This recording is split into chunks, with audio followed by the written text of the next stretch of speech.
Hi, we're going to read Cendrillon today. If you remember, we read this when we were still in school. It's the Caribbean Cinderella. It's written by Robert D. Sansucci and it's illustrated by Brian Pinkney.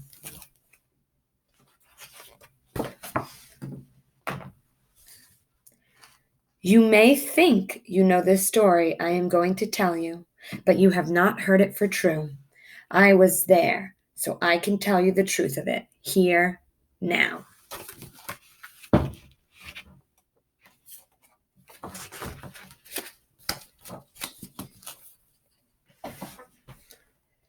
I live on a green island in the so blue Mer d'Antilles, the Caribbean Sea.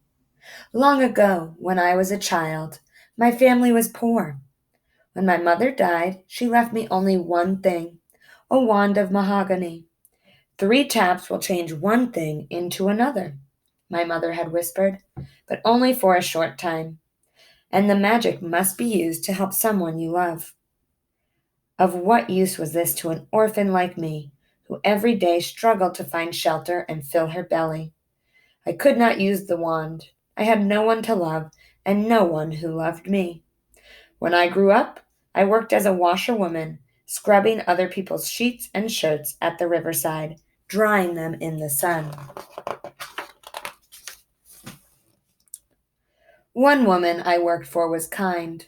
I often nursed her, for she was always sickly, poor creature. In thanks, she made me the nanin or godmother of her baby girl, Cendrillon. When I held that baby in my arms on her christening day, I felt such love, and I saw love return from her sweet brown eyes. Alas, Cendrillon's mamma died soon after this. Then her papa married again. Madame Prosperine was a cold woman, and puffed up proud because her grandfather had come from France. When a new daughter, Vitaline, was born, Madame gave a christening party for her rich friends. What a feast it was! Madame and the other fine ladies were dressed in satin and velvet, all the colors of the rainbow. They laughed at my worn white skirts and peasant's way of speaking. Pretty Cendrillon came and kissed me. Bonjour, Nanan. She gave me a cup of punch. Her hands were blistered and red. Poor little child, I cried. What have you done to yourself? She shrugged. My father's wife works me like a serving girl. And he allows this? Sighing, she said, he fears madame, but I am strong. The work hurts my hands, but not my heart. Some day I will find a way to help. Even as I spoke them, my words sounded hollow. What could I, a poor washerwoman, do for my dearest? When she was older, Cendrillon would come to the river each morning to do her family's laundry. Her sweet bonjour was music. Her smile was sunshine, even when the clouds hid the sun. We knelt beside the other washerwoman and talked and sang and laughed as we scrubbed the clothes. Cendrillon seemed so happy. I wished that I could always see her so. Nothing was easy for her at home. Madame and spoiled Vitaline ate dainties. Cendrillon often had only a handful of flour and the tail ends of codfish. All day she worked. At night she slept on a hard straw pallet. Then, one day she came sad-faced to the river. No singing or joking would make her smile. I asked her, "What troubles you so, my child?" "There is a ball tonight, but I am not to go," she said, looking so miserable my heart nearly snapped in two. "Vitaline and Mamma will go, but Mamma says I'm lazy." "Does it mean so much to you, this ball?" "Oh, yes, Nanan," she cried. "It is a birthday feast for Paul, Mr. Talbot's son. He is so handsome and well-spoken. He is like a prince, yet he is kind." "Do not cry, dear one," I said, hugging her. "Tonight you will go to the ball." "For true?" "Upon my soul, I promise this," I said, though I was fearful of risking so much when I had no plan. But her smile lightened my heart. As she gathered up her laundry, I heard her singing.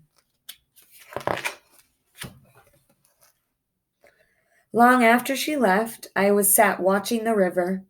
How am I to keep my promise? I asked myself. When I could think of no answer, I prayed to good God, and He answered because I began to think what I must do. It was dark when I reached home, took my mother's wand off the shelf, and hurried to my sweet Cendrillon. What a hubble bubble at the house! Cendrillon's papa stood on the porch, holding his gold watch, while the coachman waited beside the family carriage. We are late, Monsieur said, as if the fault belonged to me. Inside, Madame and Vitaline were shouting, Cendrillon, find my shoulder scarf! Cendrillon, comb my hair! I helped arrange Madame's gown while Cendrillon combed Vitaline's hair. Finally, they were off, away. Good riddance. Upon the instant, I told Cendrillon, now you will go to the ball. But I have no carriage, she protested. I have no gown. Go into the garden and pick a fruit a pan, I said. The child looked at me as if she thought, my poor Nanan has gone mad. But she found a big, round breadfruit. I tapped this 3 times. Tap, tap, tap with my wand, and it became a gilded coach. So far, so good. Cendrillon gasped. Do not waste your breath on questions. We still have much to do. Tap, tap, tap. 6 agutes in a cage became 6 splendid carriage horses. Tap, tap, tap. 5 brown field lizards became 5 tall footmen. Tap, tap, tap. A plump rat was changed into a coachman. Then I tapped Cendrillon. Her poor calico dress was changed to a trailing gown of sky blue velvet.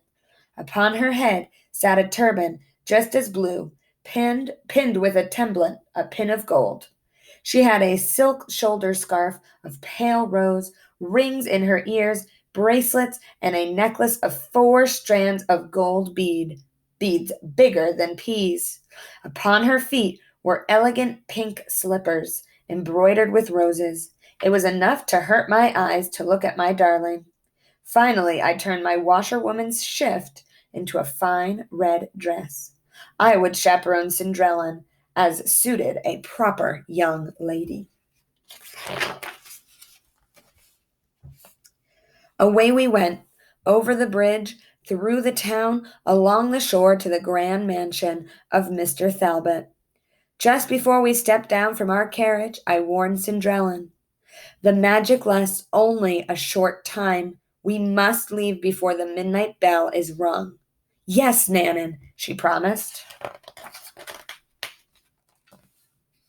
What a grand entrance Cendrillon made.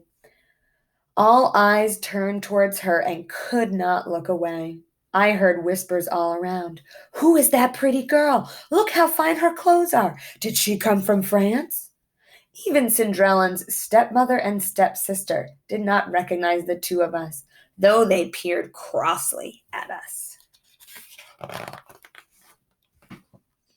Then Paul, his eyes blazing with love fire, asked her to dance, and he refused to dance with any other. I know.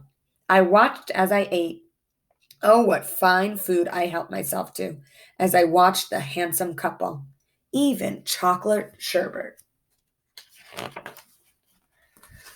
Cendrillon was so happy, and I was happy seeing her so, that we forgot to mark the time.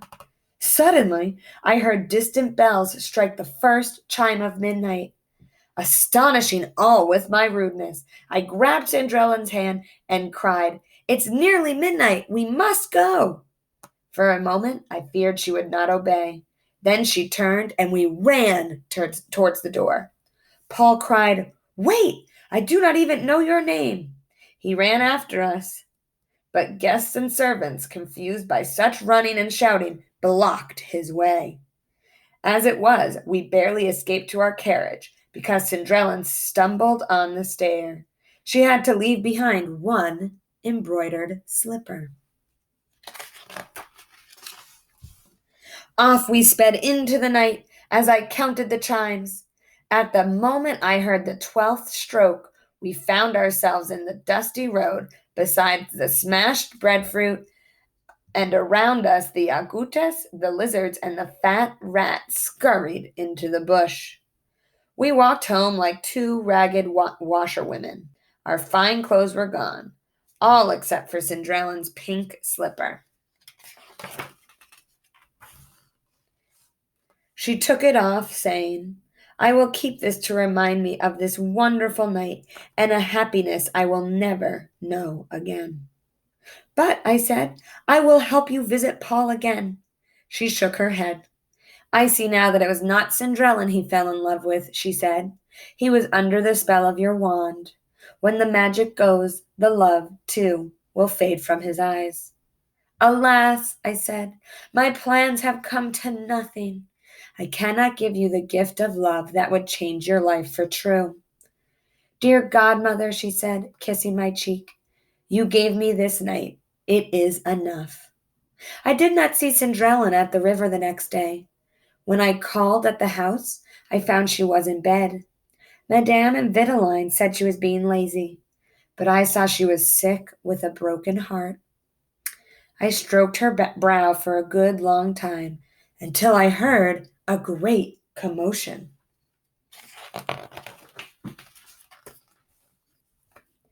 When I looked for the cause, I found that Paul had arrived. He was followed by a footman carrying Cendrillon's lost pink slipper on a satin pillow. To Madame and Vitaline he explained, "I am searching for the lovely stranger who was at the feast last night. This is her slipper.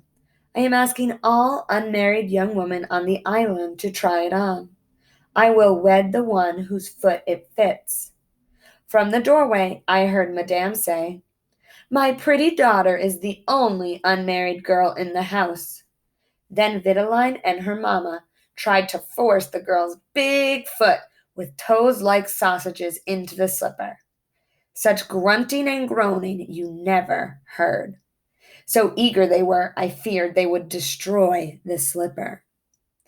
"If you cut off those big toes," I called out, "it would fit fine." Madame screeched, "Go away, old woman!" And I did. Straight back to Cendrillon's room I marched.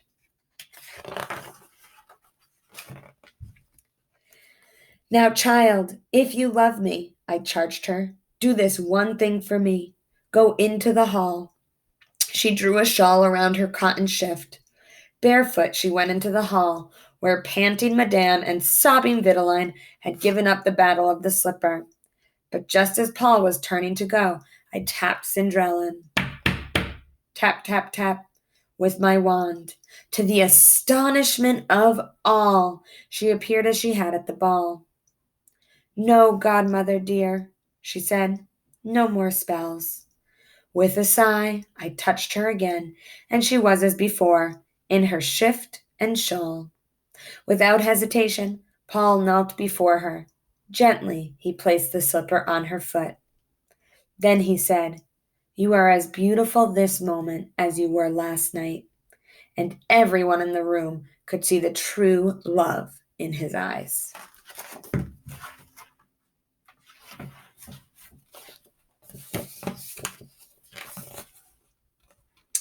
Cendrillon and Paul were married soon after this. Even the King and Queen of France never had such a wedding. The guests ate and danced and sang and ate again for 3 days. I know because I was there. I danced the guauca and ate 9 helpings of chocolate sherbet and came away only to tell you this tale. The end.